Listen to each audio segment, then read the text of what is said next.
Salut à tous, aujourd'hui petite vidéo à l'arrache comme d'habitude sur l'évacuation en ville. Voilà, on a eu ces histoires d'inondations, catastrophes naturelles, on a le rapport du GIEC qui est sorti, qui n'est pas rassurant du tout, que vous y croyez, que vous n'y croyez pas. On a les images chocs de hier, de cette ville de Kaboul qui doit évacuer avec l'arrivée des talibans, ces mouvements de panique, ces rues qui sont complètement saturées. Et voilà, beaucoup de personnes très légitimement se posent la question, ben voilà, moi je vis en ville, qu'est-ce qui va se passer si je dois évacuer, quelles sont les astuces que je vais pouvoir mettre en œuvre pour pouvoir évacuer de la façon la plus sereine, la façon la plus efficace possible. Alors, moi je suis pur citadin, excusez-moi, un pur campagnard, je ne suis pas du tout citadin, et donc je ne vais que vous apporter mon bon sens, en quelque sorte. Mon bon sens paysan qui va parler d'histoire d'urbain, ce serait le contraire, je crois qu'on ferait, qu'on ferait scandale, mais écoutez ce que j'ai à dire et on verra par après, vous en ferez évidemment votre opinion propre.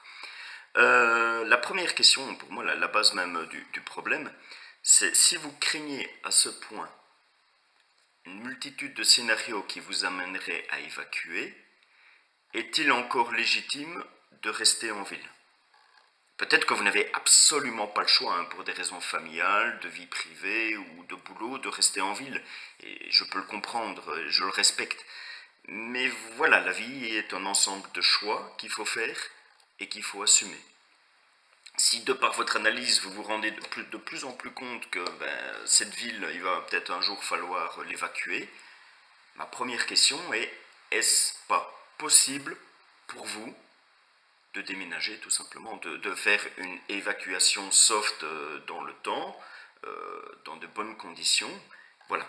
Est-ce possible ou pas? Pour moi, votre première réflexion, à partir du moment que vous êtes tracassé par le fait de pouvoir évacuer la ville, c'est se poser la question, est-ce que j'ai encore une bonne raison de rester en ville? Alors ce sera oui, ce sera non. Alors pour malheureusement les gens qui ne sauraient pas faire autrement qu'habiter en ville. Pour moi, le gros problème, ça va être la masse de personnes qui va évacuer.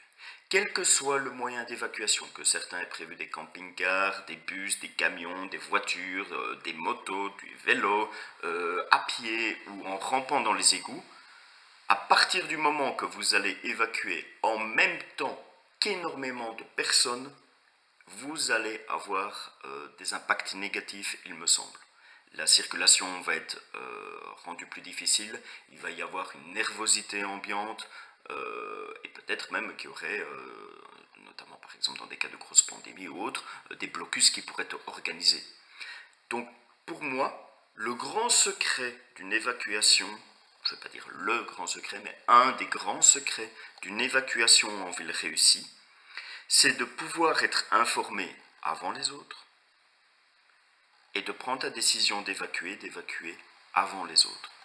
Si vous arrivez à être avant ce qu'on pourrait appeler la meute des zombies, quelle que soit la façon avec laquelle vous avez prévu votre évacuation, que ce soit à pied, en canoë, en péniche ou en voiture, vous allez être moins impacté. Et donc tout le secret, c'est avoir donc cette information avant les autres. Alors il existe des applications gouvernementales. Il faut suivre la météo. Vous devez avoir des sonnettes des gens qui sont dans différents postes et qui vont peut-être vous dire, écoute, la criminalité c'est en train d'exploser, on va avoir des émeutes.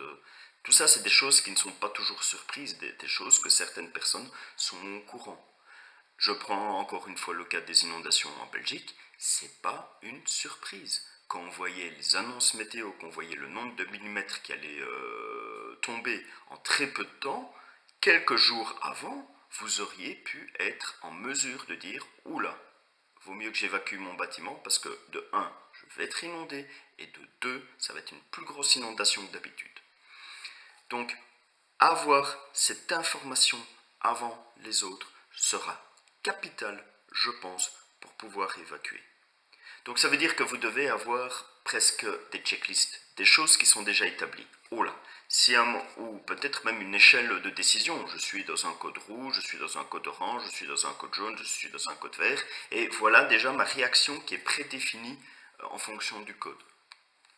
Si par exemple vous décidez que si à un moment dans votre échelle d'évaluation vous rentrez dans le code 3 ou le code rouge, que sais-je, la méthode que vous avez utilisée, j'évacue, ben vous ne vous posez pas la question, vous prenez votre checklist et vous évacuez.